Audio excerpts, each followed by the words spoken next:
हमरा मिलल नहीं, कहियो पलंगिया हिलल नहीं। मरद के सुख हमरा मिलल नहीं, कहियो पलंगिया हिलल नहीं।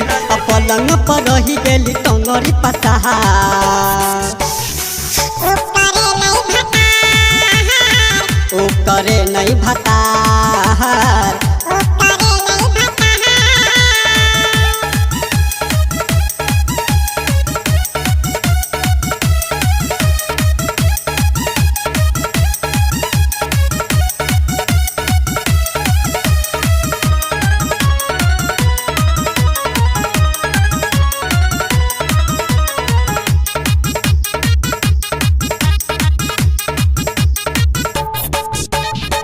के कहू हम सुनई गे सखिया, छो छो के रोजा छोड़ई है।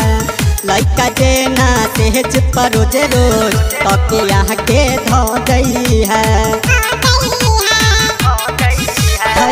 के कहू हम सुनई गे सखिया, छो छो के रोजा छोड़ई है।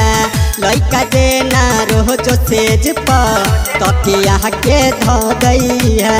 पूरे पूरे देह टूटई है, देह से पसेना छूटई है। पूरे पूरे देह टूटई है, देह से पसेना छूटई है। पापा के दहेज दिल भ गेलै बेकार,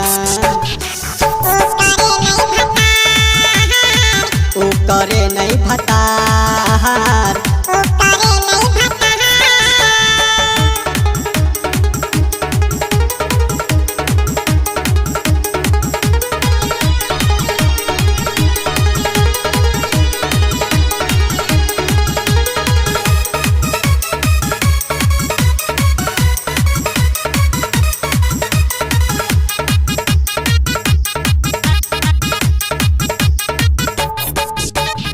दिनपति ने यहाँ तब होकर भइल जाय छै बाबूर के। कहियो नहीं कोटे हमारा पोखरी में चाबूर के। हाय दैया दिनपति ने यहाँ तब होकर भइल जाय छै बाबूर के। रह में मधुबनिया देवरू उठे नहीं वो हमें चाबूर के। दिन समरद भी बाचा छै, उमर वो कर काचा छै। मनोज मरद भी बाचा छै, उमर वो कर काचा छै। कहियो नहीं करे सोनू हिक भर प्यार,